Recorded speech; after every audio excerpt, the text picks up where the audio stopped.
Assalamualaikum warahmatullahi wabarakatuh. Waalaikumsalam Jumpa warahmatullahi lagi wabarakatuh. bersama saya Eka Tria Rahmadani dalam program SMK Menyapa. Di studio ini telah hadir narasumber kita, yaitu Bapak Muhammad Adlan Arif SAG selaku Waka Kesiswaan SMK Hidayatul Umah Balumpangan Gresik. Banyak orang yang beranggapan, khususnya agama Islam, terutama NU, yang sering melakukan hal-hal kemusyrikan. Benarkah itu semua? Ikuti terus perbincangan kami dan jangan lupa like, comment, and subscribe channel YouTube kami. Baik, Assalamualaikum Bapak. Waalaikumsalam warahmatullahi wabarakatuh. Bapak, bagaimana kabarnya? Alhamdulillah, kebetulan ini hari Jumat ya, jadi mau ndak mau karena ini hari baik, saya harus terlihat fresh, terlihat siap untuk melakukan kebaikan-kebaikan, terutama mengajar. Alhamdulillah, masih semangat kan Pak? Pastinya semangat. Alhamdulillah. Baik, gini Pak, saya ingin bertanya sedikit tentang tanggapan-tanggapan masyarakat. Begini, sering kita jumpai bahwa anggapan orang-orang bahwa NU itu sering melakukan kemusyrikan. Contohnya seperti melakukan sesajen buat orang-orang leluhur yang sudah meninggal. Benarkah ini semua Pak? Bisa dijelaskan? Ya, ini pertanyaan yang luar biasa dan ini perlu didengar oleh semua orang, terutama yang menjustis bahwa NU atau umat Islam NU sering melakukan tindakan-tindakan yang berbau kemusyrikan. Menarik sekali diberikan contoh bahwa ada sebagian di antara warga Nahdliyin NU yang di hari tertentu ya, hari tertentu misalnya hari Lebaran atau mungkin 40 hari 100 hari sudah meninggal memberikan sesajen dan sebagainya. Ini begini, anggapan itu sama sekali tidak benar. Kenapa? Karena di dalam buku-buku karangan orang-orang Islam NU khususnya tidak ada yang menganjurkan apalagi mewajibkan untuk melakukan sesajen terhadap orang yang sudah meninggal dunia. Karena NU meyakini bahwa cara itu tidak benar dan ada cara yang bisa dibenarkan oleh agama Islam, yakni doa. Tapi supaya tahu semuanya, kenapa saya mengatakan di dalam buku NU tidak ada itu? Ini perlu kita ketahui sama bahwa sebetulnya sebelum Islam masuk ke Indonesia, terutama tanah Jawa ini, maka masyarakat Jawa ini sudah menganut agama Hindu dan Buddha. Dan di dalam agama Hindu Buddha ini di sana sering melakukan sesajen, memberikan sesajen kepada para arwah, ruh-ruh mereka. Itu adalah kebiasaan mereka. Lah, setelah para wali songo datang ke tanah Jawa ini, kemudian menyampaikan tentang agama Islam, maka semakin hari semakin terkikislah kegiatan-kegiatan yang bisa digunakan oleh orang-orang yang notabene beragama Hindu Buddha dan sudah masuk agama Islam dikurangi. Tetapi walaupun begitu, sampai sekarang masih ada juga orang-orang yang masih terus melakukan itu. Kenapa? Karena ketakutan. Itu menjadi kebiasaan nenek moyang mereka, padahal dalam agama Islam jelas dilarang. Contohnya lagi, ada yang suka memberikan sikap keistimewaan ketika ada pohon yang besar. Pohon besar itu dibalut dengan kain putih ya, kemudian dikunjungi setiap hari apa untuk minta. Ini kan enggak ada dalam Islam, bahkan dilarang keras oleh agama Islam. Dalam surat Al-Luqman di sana dikatakan wa idz qala bismillahirrahmanirrahim wa idz qala Luqmanu libnihi ya bunayya la tusyrik billah inna syirka la dzulmun adzim.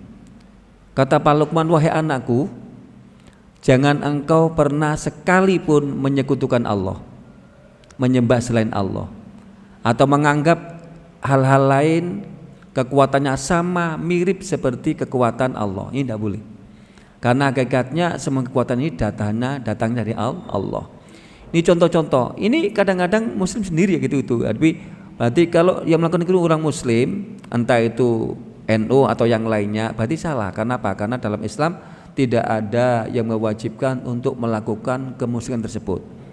Maka di sini kalau ada orang yang notabene mereka orang Islam dan NU kok masih melakukan hal itu, berarti mereka ini masih belum sepenuhnya mengetahui Islam dan mereka masih terpengaruh oleh budaya Hindu Buddha. Kalau nggak percaya silakan. Kalau menganggap bahwa NU sering melakukan kemusyrikan, silakan mencari bukunya NU yang menganjurkan untuk sesajen. Tak tuku nih. Ya.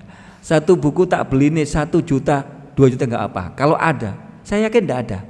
Karena memang Islam NU tidak pernah menganjurkan dan menyuruh untuk melakukan sesajen-sesajen kepada orang-orang yang sudah meninggal, terutama nenek moyang kita. Jadi sekali lagi perlu saya tegaskan bahwa anggapan bahwa NU sering melakukan kemusyrikan, terutama yang tadi, contohnya tadi, itu tidak benar. Kalaupun ada, berarti Islamnya masih kurang mendalam, syariat Islamnya masih belum diterapkan sepenuhnya, dan mereka masih terpengaruh oleh budaya Hindu dan Buddha. Tuh. Berarti gini ya Pak, kan orang dulu kan percaya dengan Hindu Buddha. Terus misal orang itu meninggalkan kayak Buddha gitu, apakah mereka dosa? Maksudnya meninggalkan kayak gitu itu apakah mereka dosa? Gitu. Ya, gini. Setelah mengetahui dan masuk agama Islam, maka semuanya yang berbau ke Hindu Buddhaan harus dihilangkan, terutama yang bersifat kemusyrikan. Kalau udah mengaku agama Islam, maka yang harus dilakukan adalah syariat Islam saja, dan mereka harus meninggalkan hal-hal yang berbau kemusyrikan atau hal-hal yang biasa dilakukan oleh agama lain. Maka tinggalkan, bahkan wajib untuk meninggalkan. Kenapa? Hukumnya adalah haram melakukan perbuatan yang berbau kemusyrikan, walaupun itu perintah nenek moyangnya. Nenek moyangnya kan bukan agama Islam, Hindu Buddha, maka tidak layak untuk diikuti. Sedangkan kita tahu bahwa Islam melarang untuk berbuat musyrik, maka wajib hukumnya kepada anak cucu yang apabila diperintahkan untuk melanjutkan sesuatu yang tidak sesuai dengan syariat agama Islam, maka harus ditinggalkan, tidak boleh dilakukan. Senajano yang nyuruh itu, meskipun yang menyuruh adalah orang tua kita atau nenek moyang kita. Baik, gini Pak, bagaimana caranya untuk mengingatkan sebagian orang Islam yang masih terpengaruh oleh budaya Hindu Buddha yang bisa menimbulkan tanggapan berbuat syirik tadi? Bisa dijelaskan Pak? Ya, oke. Ada 2 cara kita untuk mengingatkan saudara kita yang musing, yang sudah beragama Islam tapi masih terpengaruh oleh budaya Hindu Buddha tadi. Yang pertama, memberikan pemahaman tentang syariat, hukum-hukum Islam dan kebiasaan orang Islam. Difahamkan dulu. Setelah mereka kadang-kadang dengan pemahaman itu dia meninggalkan. Jadi pertama mungkin karena dia nggak tahu sebetulnya Islam nggak ada seperti itu, maka dia melakukan itu. Seakan-akan Islam itu ada, padahal nggak seperti itu.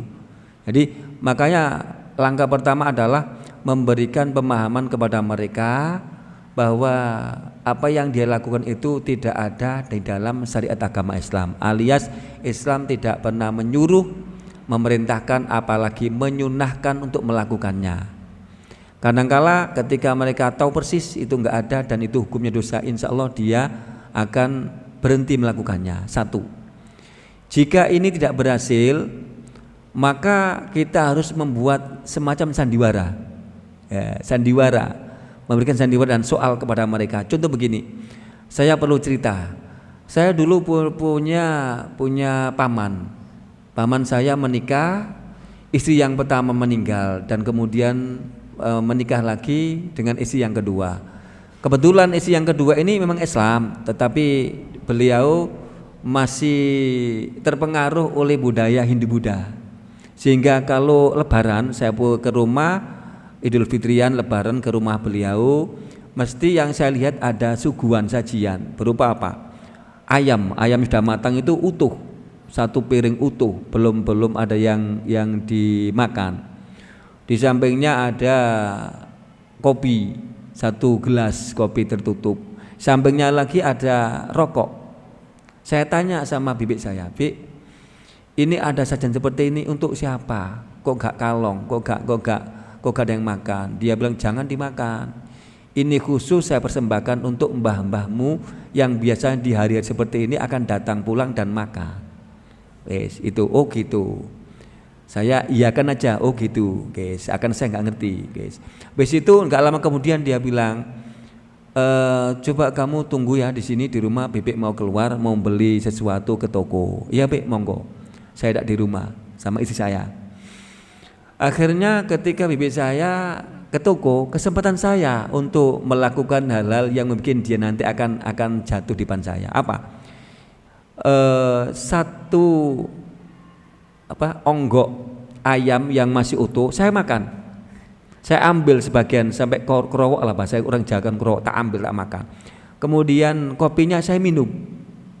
Rokoknya enggak saya ambil, saya enggak merokok soalnya enggak saya ambil.